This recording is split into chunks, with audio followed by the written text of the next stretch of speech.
السلام عليكم، يسعد أوقاتكم. حلانا اليوم حلا شهي ومميز وجدا سريع. الحلا المنقذ أنا بسميه لما يكون جا عبالنا شي حلو، ما في أسرع ولا أطيب من البانكيك.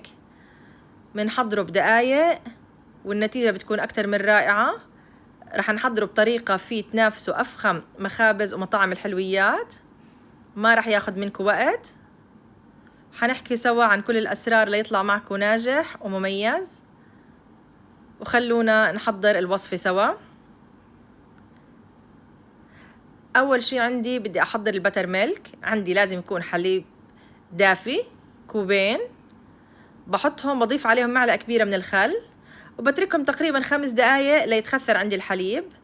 بعد 5 دقايق بضيف عليهم 50 جرام زبدة أو معلقتين كبار قبل ما يسيحهم، معلقتين كبار سكر وبيضة بدرجة حرارة الغرفة، معلقة فانيلا، وبحركهم بس أتأكد إنه البيضة امتزجت بالخليط.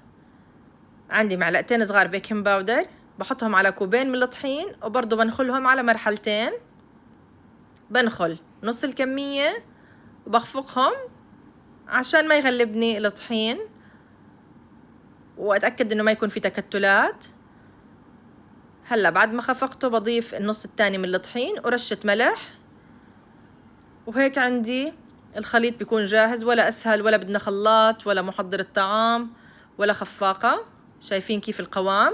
وهلأ لازم أتركه يرتاح على الأقل ربع ساعة، بغطيه وبتركه على جنب. هلأ طريقة خبزه، منجيب صاجة أو مقلاية غير لاصقة، بحطها على نار خفيفة، منحمي المقلاية أو الصاجة ومنحطها على نار خفيفة.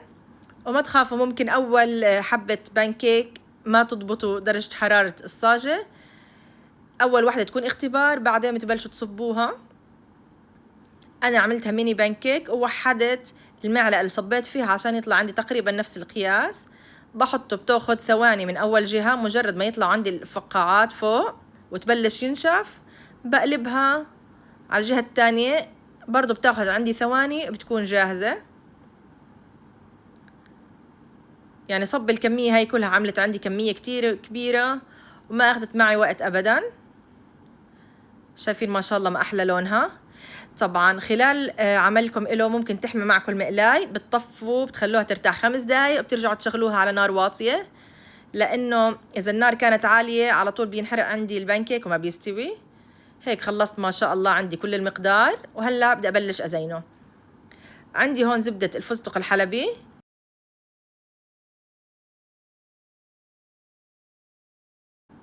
حطيت كمية تقديرية تقريبا 3 معالق. لازم أخففهم بالزيت عشان أعرف أزين فيهم أفضل من الزبدة، لأنه الزبدة كمان شوي لو تركناها ممكن تجمد. بخففهم مثل ما أنتم شايفين لأوصل لهذا القوام. برضو الشوكولاتة القابلة للدهن نفس الشي. إذا كان عندكم الجو بارد بإمكانكم تسيحوهم بالميكروويف أو على حمام مي بس لثواني قليلة وتضيفوا الزيت، وهيك صاروا جاهزين. هلأ ضفتهم لكيس الحلواني عشان يسهل علي التزيين. هيك عندي كل شي صار جاهز، بس بوزع البانكيك عندي بصحن التقديم. بتستمتعوا بالنكهات. بجد هاي الوصفة من أطيب الوصفات اللي ممكن تحضروها، كتير شهية وسريعة ومتأكدة رح تعجبكم وتعجب أولادكم. يلا جربوها، خبروني رأيكم فيها.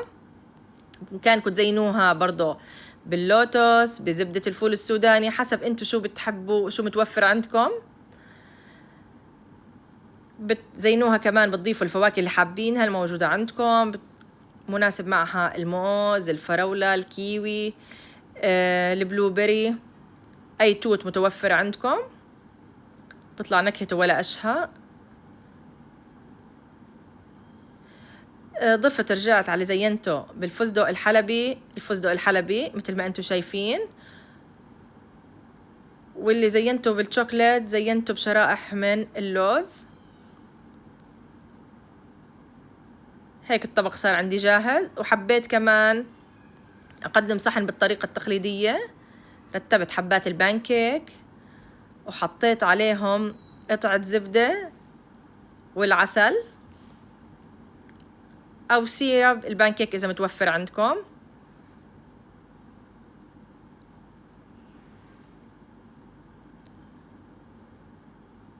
وهيك وصفتي صارت جاهزة. بتمنى منكم تجربوها وتخبروني رأيكم فيها. تحضيرها جدا ممتع ونكهتها أكتر من رائعة. واللي أول مرة بشوف قناتي، كانت معكم فداء من قناة فدا's كيتشن. وإذا أول مرة تشوفوني ما تنسوا الاشتراك وتفعيل الجرس عشان يوصلكم كل جديد. مع السلامة وصحتين وألف عافية، وانتظروني بوصفات جديدة ومميزة.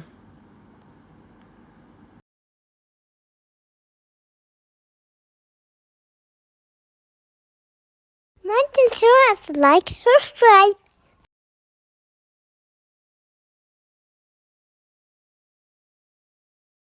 ما تنسوا لايك سبسكرايب.